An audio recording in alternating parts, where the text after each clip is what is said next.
Sa iba pang balita, magiging prioridad ng ika-17 Kongreso ang pagbabalik ng death penalty at ang pagbabalik ng sistema sa federalismo. Katunayan, ilang miyembro ng minorya sa Kamara ang nagpahayag ng suporta sa federalism habang magiging mahabang debate umano ang pagbuhay sa parusang kamatayan.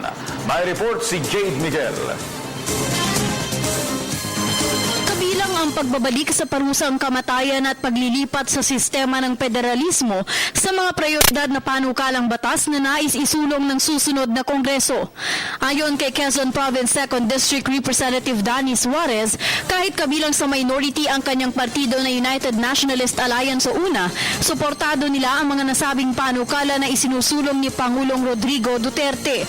Isa si Suarez sa mga nagpahayag ng interes na tumakbong minority leader sa mababang kapulungan kung saan posible niyang makalaban sa naturang pwesto si Representative Edsel Lagman.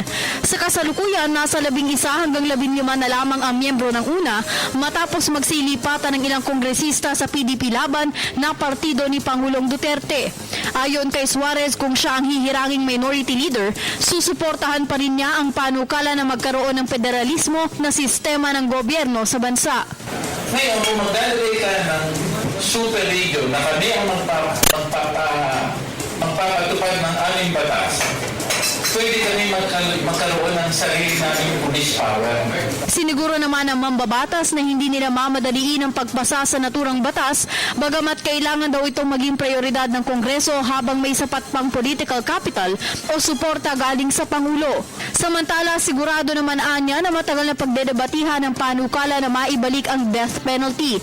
Sa Partido Una pa lamang, 2 kongresista na ang nagpahayag ng kanilang oposisyon sa reinstatement ng death penalty. Sila ay sinabuhay Party List Representative Lito Atienza at Kabayan Party List Representative Harry Roque. Sa kabilang banda, kabilang naman daw sa hindi sasang-ayunan ni Suarez ang panukala na taasan ng value-added tax.